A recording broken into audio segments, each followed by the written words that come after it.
사랑합니다. 31일 2020년도 마지막 날입니다. 목요일 새벽을 하나님께 올려드립니다. 함께 찬송가 393장 오신실하신 주 3절 부르십니다.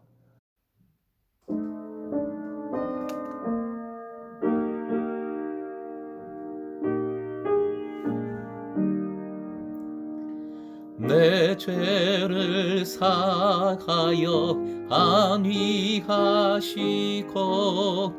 주 친히 오셔서 인도하네.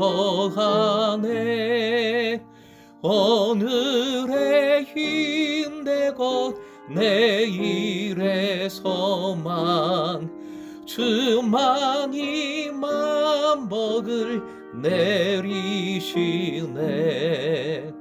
오신실하신 주, 오신실하신 주, 날마다 자비를 베푸시며 일용할 모든 것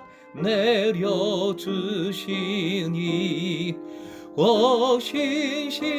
오신실하신 주 나의 구주.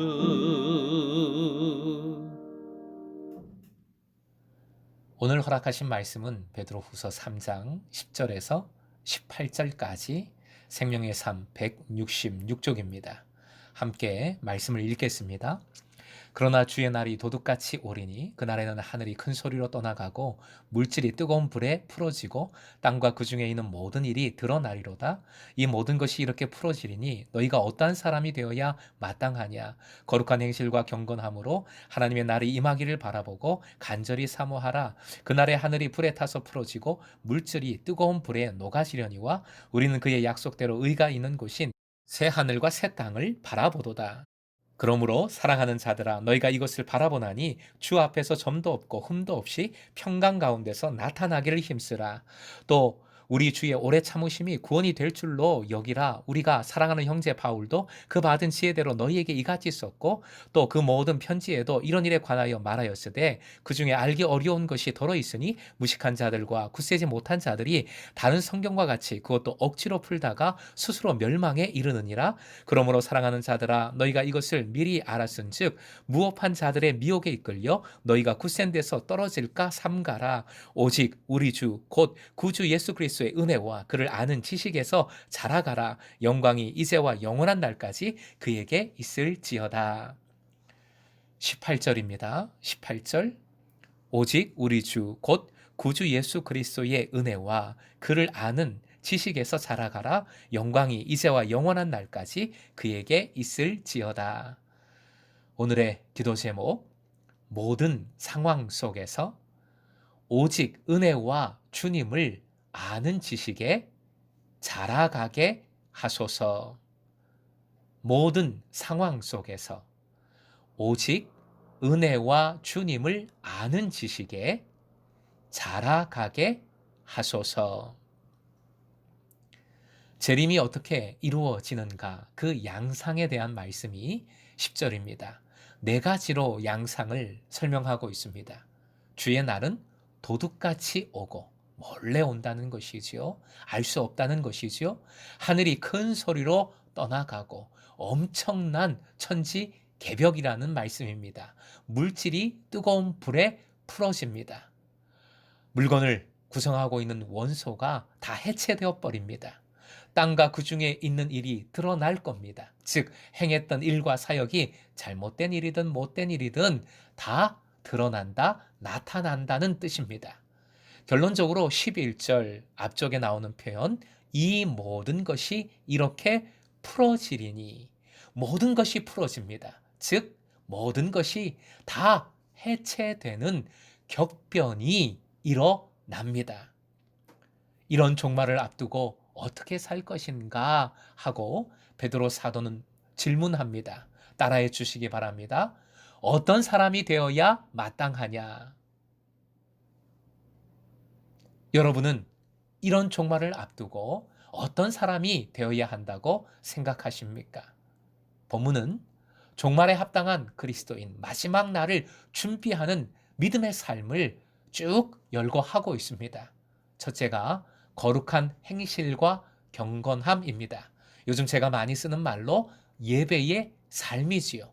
둘째, 12절에서 13절 하나님의 날, 새 하늘과 새 땅을 바라보고 사모하는 것입니다. 하나님 나라를 간절히 원하고 또 이 땅에서 이루고자 힘쓰는 삶을 의미합니다.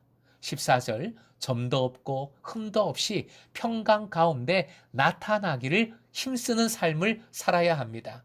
특히 점도 없고 흠도 없이라는 표현은 그리스도의 보혈로 사해지는 죄악을 뜻하지요. 평강 가운데 나타난다는 것도 오직 예수 그리스도를 통하여 하나님과 새롭게 이루어진 평화의 관계를 의미합니다. 이 모든 것이 은혜입니다. 주님께서 거저 주시는 은혜입니다.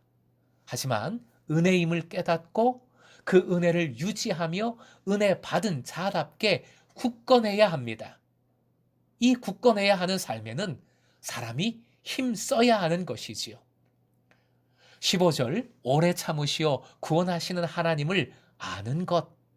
재림이 더디 오는 것도 안 오는 것도 아닙니다.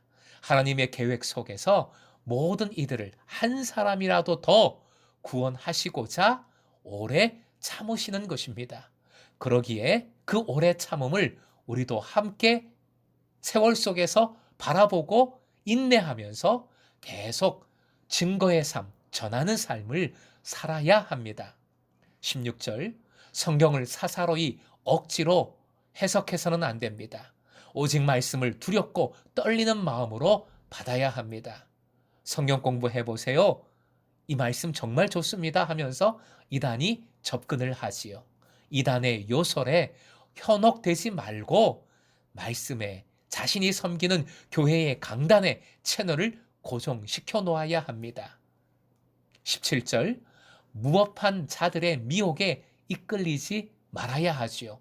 무업한 자들이란 하나님의 뜻을 따르지 않는 자들입니다. 제멋대로 살아가는 사람들, 이런 사람들이 멋져 보일 수 있습니다.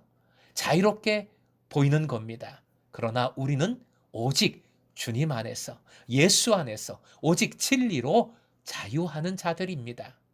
그리고 결론적으로 18절 말씀, 오직 예수 그리스도의 은혜와 주님을 아는 지식에서 자라가라 명하고 있습니다.